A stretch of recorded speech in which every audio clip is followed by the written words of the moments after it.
നമസ്കാരം. സൗബിനെ പോലൊരു കഷണ്ടി തലയൻ, പൊക്കമില്ലാത്തവന് ഈ ഒരു വേഷം കൈകാര്യം ചെയ്യാൻ സാധിക്കുമോ എന്ന് ഞാൻ പേടിച്ചുപോയി. ശ്രുതി ഹാസനെ പോലൊരു ഗ്ലാമറസ് താരത്തിന് ഇതുപോലൊരു വേഷം ചെയ്യാൻ കഴിയുമോ എന്ന് ഞാൻ ആലോചിച്ചു പോയി. ഷാറൂഖ് ഖാനും സൽമാൻ ഖാനും ഇടയിൽ പൊക്കം കുറഞ്ഞ ഒരു താരത്തിന് ഇത്രയധികം ഉയരങ്ങൾ കീഴടക്കാൻ കഴിയുമെന്ന് തെളിയിക്കുകയും ചെയ്തു.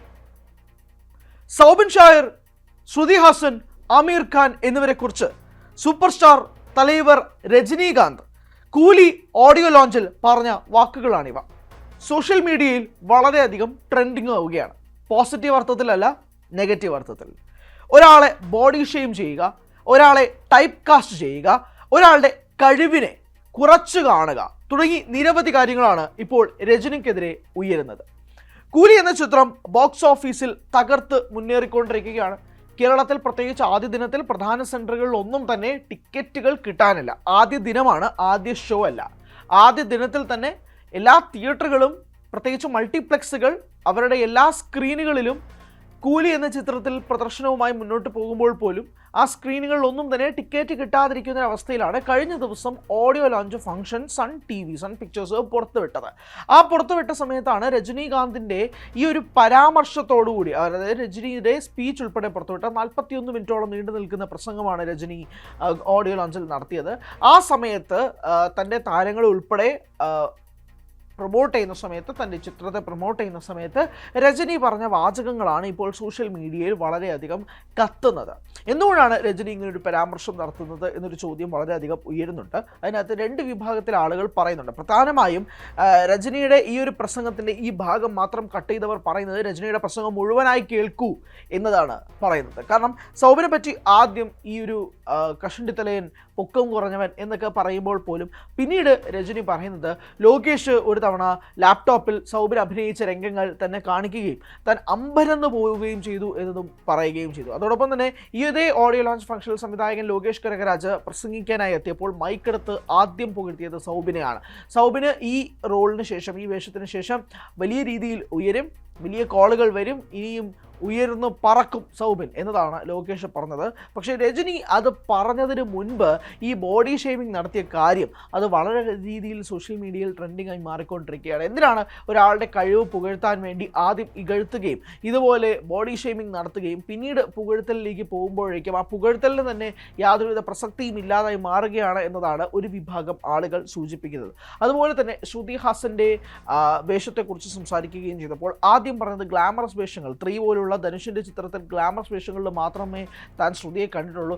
ആ ശ്രുതിക്ക് ഇതുപോലെ ഒരു ക്യാരക്ടർ റോള് കൈകാര്യം ചെയ്യാൻ സാധിക്കുമെന്നാണ് രജനി ചോദിച്ചത്. അങ്ങനെയാണെങ്കിൽ ഗ്ലാമറസ് വേഷങ്ങൾ ചെയ്യുന്ന നായികമാർക്ക് ഇതുപോലെ ക്യാരക്ടർ വേഷങ്ങൾ ചെയ്യാൻ സാധിക്കില്ലേ എന്നുള്ള രജനിയോടുള്ള മറുചോദ്യവും കൂടി ഉയർന്നു കേൾക്കുന്നുണ്ട്. പക്ഷേ ഇതിനുശേഷം രജനി പറഞ്ഞത് ശ്രുതി ഹാസൻ ഈ റോള് ഗംഭീരമാക്കി, ഇത് കമൽ ഹാസൻ ഈ വേഷം കണ്ടിട്ട് ഇത് ഗംഭീരമായിട്ടുണ്ട് ശ്രുതി എന്ന് പറഞ്ഞില്ലെങ്കിൽ തൻ്റെ പേര് താൻ മാറ്റുമെന്നാണ് രജനീകാന്ത് ഓഡിയോ ലോഞ്ചിൽ വെച്ച് പറഞ്ഞത്. അതായത് ആദ്യം ഒരു താരത്തെ വലിയ രീതിയിൽ തന്നെ അങ്ങ് ഇതിന് പറ്റുമോ, ഇതിന് കൊള്ളാമോ എന്നൊരു ചോദ്യം ചോദിക്കുകയും അതിനുശേഷം അയാളെ പുകഴ്ത്തുകയും ചെയ്തതിൻ്റെ എന്ത് ഔചിത്യമാണുള്ളത് എന്നൊരു ചോദ്യം വളരെ അധികം ഉയരുകയാണ്. അതോടൊപ്പം തന്നെയാണ് ആമീർ ഖാൻ്റെ കാര്യവും പറയുന്നത്. ആമീർ ഖാനെ ആദ്യം തന്നെ പറയുന്നത് ഷാരൂഖിനും സൽമാനിനും ഇടയിൽ ഇങ്ങനെ പൊക്കം കുറഞ്ഞ ഒരു ഖാൻ ഉയർന്ന് പറക്കുകയും ചെയ്തു എന്നുള്ളതാണ് രജനിയുടെ പരാമർശം. അതിനുശേഷമാണ് ആമീർ ഖാനെ പുകഴ്ത്തിക്കൊണ്ട് സംസാരിക്കുകയും ചെയ്യുന്നത്. ഈ വേഷം ആമീർ ഖാൻ ചെയ്യുമോ എന്ന് ലോകേഷിനോട് ചോദിച്ചപ്പോൾ താൻ ആമീർ സമ്മതിച്ചെന്നും ഞെട്ടിപ്പോയെന്നും രജനീകാന്ത് പിന്നീട് ഓഡിയോ ലോഞ്ച് ഫംഗ്ഷനിൽ പറയുകയും ചെയ്തു. എന്നാലും കൂലി വളരെയധികം ട്രെൻഡിങ്ങായി മാറിക്കൊണ്ടിരിക്കുകയാണ്. യാതൊരു തർക്കമില്ല. LCUവിൽ കൂലി ഉണ്ടോ, ശിവകാർത്തികേയൻ്റെ ക്യാമിയോ ഉണ്ടോ, ആരാണ് രജനിയുടെ ചെറുപ്പകാലം ചെയ്യുന്നത്, AI ആണോ, DAGing ടെക്നോളജി ആണോ, നിരവധി ചോദ്യങ്ങൾ, സംശയങ്ങളെല്ലാം നിൽക്കുന്നുണ്ട്. മാത്രമല്ല വിക്രം 2, കൈദി 2 പോലുള്ള സിനിമകൾ മുൻപേ ആയിട്ട് ഇതുപോലെ കൂലി എന്ന് പറഞ്ഞ ചിത്രവും കൂടി ഈ യൂണിവേഴ്സിൻ്റെ ഭാഗമാണോ, അല്ലെങ്കിൽ കൂലിയിലൂടെ ഒരു പുതിയ യൂണിവേഴ്സ് ലോകേഷ് തുറക്കുകയാണോ? ഇൻ്റർവെൽ സീൻ ആണ് താൻ ഏറ്റവും കൂടുതൽ പ്രേക്ഷകർക്കൊപ്പം ഇരുന്ന് കാണാൻ ആഗ്രഹിക്കുന്നതെന്ന് ലോകേഷ് പറഞ്ഞിരുന്നു. അങ്ങനെയെങ്കിൽ ഇൻ്റർവെൽ സീനിൽ എന്താണ് ഇത്രയും വലിയൊരു മാജിക്കൽ സംഭവം ലോകേഷ് ഒരുക്കിയിരിക്കുന്നത്? കാരണം നമുക്കറിയാം മാസ്റ്റർ പീസാണ് ലോകേഷിന് ഇൻ്റർവെൽ സീൻ എന്ന് പറഞ്ഞാൽ. കാരണം വിക്രവും ലിയോയും മാസ്റ്ററും എല്ലാം അതിന് ഉദാഹരണമാണ്. വിക്രമൊക്കെ ഐക്കോണിക്കാണ്. അതിനോളം മികച്ചതായിട്ട് തനിക്ക് ഈ ഒരു ഇൻ്റർവെൽ സീക്വൻസ് മാറുന്നുണ്ടെങ്കിൽ കൂലിയിൽ എന്താണ് ലോകേഷ് ചെയ്തു വെച്ചിരിക്കുന്നത് എന്നൊരു വലിയ ചോദ്യവും കൂടെ നിലനിൽക്കുന്നുണ്ട്. എന്തായാലും 2 ദിവസം കഴിഞ്ഞ് കൂലിയുടെ റിലീസാണ്. ഒരുപാട് നാളത്തെ, ഏകദേശം 2 വർഷത്തോളമുള്ള കാത്തിരിപ്പിന് ശേഷമാണ് കൂലി എത്തുന്നത് തന്നെ. അപ്പോൾ ആ ഒരു രീതിയിൽ നമ്മൾ നോക്കുമ്പോഴേക്കും ഏറ്റവും കൂടുതൽ ഗുണം എന്തായാലും കൂലിക്ക് തന്നെയാണ് എന്നതും നിസ്സംശയം പറയാൻ സാധിക്കും. അതുകൊണ്ട് കൂലിയുടെ ജൈത്രയാത്ര തുടരുന്നതിനിടയിലാണ് രജനിയുടെ ഈ വിവാദ പരാമർശങ്ങൾ ഏറ്റവും കൂടുതൽ സോഷ്യൽ മീഡിയയിൽ ചർച്ചയാകുന്നത്.